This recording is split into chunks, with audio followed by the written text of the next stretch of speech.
అందరికీ నమస్కారం. భారతంలో నీతి కథలకు స్వాగతం. ఈరోజు నేను చెప్పబోయే కథ పేరు వివేక మార్గంలో పోవాలి. ఈ కథ ఉద్యోగ పర్వంలో ఉంది. మహా విద్వాంసుడు, భారత వంశ సామ్రాజ్యానికి ప్రధానమంత్రి అయిన విదురుడు తన ప్రభువు అవివేకాన్ని వేలెత్తి చూపుతూ చెబుతున్నాడు ఈ కథని. ప్రభు ధనవంతుడున్నాడంటే వాడు హాయిగా సుఖపడుతూ భోగమయ జీవితం గడుపుతూ తృప్తి పడకూడదు. 10 మందికి పెట్టి పేదవారికి దాన ధర్మాలు చేస్తుండాలి. దానం చేసేటప్పుడు చిరాకుతో విసుగుతో చేయకూడదు. సంతోషంతో చేస్తే పుచ్చుకున్నవాడు కూడా ఆనందిస్తాడు. దానివల్ల మన పుణ్యం పెరుగుతుంది. అదే ధనానికి ఫలం. వేదాంగాలు చదివిన వారుంటారు. వారు నిత్యం సత్కర్మలే చేస్తూ లోక కళ్యాణం కోసం పాటుపడాలి. శాస్త్రాలు చదివిన వారందరూ అందులో చెప్పిన సదాచారాలను తాము ఆచరించి ఎదుటి వారికి బోధించాలి. ఆత్మబలం కనుక ఉన్నట్లయితే ఎన్ని విపత్తులు మీద పడ్డా తట్టుకోగలం. అది లేనివాడు ఏ చిన్న కష్టం వచ్చినా కృంగిపోతాం. ద్వేషాన్ని ద్వేషంతో జయించలేం. క్రోధాన్ని శాంతంతో జయించాలి. దుష్టులను మంచి మాటలతో మరల్చాలి. లోభబుద్ధి ఉంటే అది పోవటానికి దానగుణం అలవర్చుకోవాలి. అసత్యాన్ని సత్యమే జయిస్తుంది. దొంగలు, జూదరులు, సోమరిపోతులు, కాముకులు, కృతజ్ఞులు, నాస్తికులు వీరందరూ అపఖ్యాతినే పొందుతారు. విద్యావంతుడు కానివాడి జీవితం నిరర్థకం. అలానే సంతానం లేని దాంపత్యం జీవితమును కూడా నిరర్థకమే. విశ్రాంతి లేకుండా తిరిగే వారికి త్వరగా ముసలితనం వస్తుంది. 10 మంది చేత అవమానాలు పాలైన వాడి మనసుకి వార్ధక్యం ప్రాప్తిస్తుంది. నిరంతరం మననం చేసుకోకపోతే విద్య నిలవదు. అన్నిటికంటే లోభం మహా చెడ్డది. అందుకే ఈ ప్రపంచంలో ఉండే బంగారం, మణులు, రత్నాలు, ధాన్యాలు అన్నీ లభించినా ఇంకా ఏదో దొరకలేదని ఏడుస్తూ ఉంటారు ఆ లోభి. అందువల్లనే మానవుడు ముందుగా లోభగుణాన్ని విడిచిపెట్టాలి అంటారు.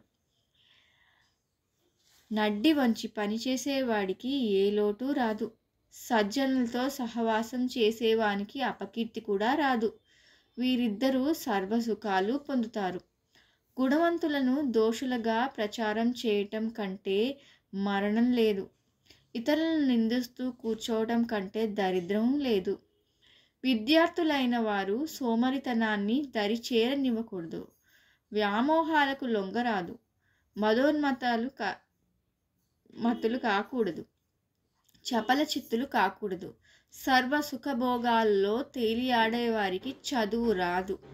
విద్యాభ్యాస కాలంలో వినయాన్ని, క్లేశ సహనాన్ని అలవర్చుకోవాలి. అప్పుడో విద్య అంటుతుంది. ప్రభు మరో ముఖ్యమైన మాట. సావధానంగా వినండి. ఈ శరీరం శాశ్వతం కాదు. ఆత్మ మాత్రమే నిత్యం. అందుచేత దానిని గురించే యోచన చేయాలి. ధనధాన్య సమృద్ధము, రత్నమాణిక్య సంపన్నము అయిన ఈ భూమండలం అంతటినీ పాలించిన మహారాజు కూడా మరణానంతరం తనతో ఒక్క గడ్డి పరక కూడా పట్టుకుపోలేడు. అన్నీ ఇక్కడ విడిచిపోవాల్సిందే. ఈ విషయం మీకు తెలియని కాదు, కానీ అయినా చెప్తున్నాను. అది గుర్తు చేయడం కోసమే అదే నా విధి. కష్టపడి పెంచి పోషించి విద్యాబుద్ధులు నేర్పించి సంపదలన్నీ ఇచ్చిన తండ్రి మరణిస్తే ఇన్ని అనుభవించే ఆ కొడుకు ఏం చేస్తున్నాడు? ఇంతసేపు ఏడ్చి వల్ల కాటికి తీసుకుపోయి బూడిద చేస్తున్నాడు. అంతే కదా. ఆ తరువాత హాయిగా జీవితం సాగిస్తాడు. ఇది లోక వ్యవహారం. ఆ మరణించిన వాడి సిరి సంపదలన్నీ బంధువులు పంచుకు తింటున్నారు. ఆ శరీరాన్ని బూడిద చేస్తే పంచభూతాల్లో కలిసిపోతుంది. పాతి పెడితే నక్కలు గ్రద్దలు తింటున్నాయి. పువ్వులు కాయలు లేని చెట్ల మీదకి పక్షులు కూడా చేరవు. అలానే మరణించిన వాడితో ఎవరూ పోరు. ఎటొచ్చి వాడు చేసిన పుణ్య పాపకర్మల ఫలం మాత్రం వాడితో పాటు వెళుతుంది. కనుకనే దాన ధర్మాలు పుణ్యకార్యాలు చేయాలని పెద్దలు చెప్తున్నారు. మనం చేయవలసిన పనులు మనం చేసుకుంటూ పేద సాధనను ఆదరంతో చూస్తుండాలి. పతితులను రక్షించడానికి ప్రయత్నించాలి. గురువుల యందు భక్తి కలిగి శ్రద్ధతో వారి బోధలు వింటూ వారిని సేవించుకోవాలి. ఎప్పుడూ సత్యమే పలకాలి. అసత్య భాషణానికి అవకాశం ఇవ్వకూడదు. ధనవంతులు దాన ధర్మాలతో త్యాగబుద్ధిని ఎలా అలవర్చుకుంటారో అలానే బల పరాక్రమాలు కలవారు ఎదుటివారిని హింసించడానికి దాన్ని వినియోగించరాదు. దుర్బలులకు సాయపడటానికే వీరులు కృషి చేయాలి. అన్ని దానాల కంటే శ్రేష్టమైనది అన్నదానం. అదే కదా ప్రాణానికి ఆధారం. అలానే జీవితంలో ప్రధానమైనది ధర్మ మార్గాన నడవటం. అంతకంటే ఏమీ లేదు అని విదురుడు సెలవిచ్చాడు.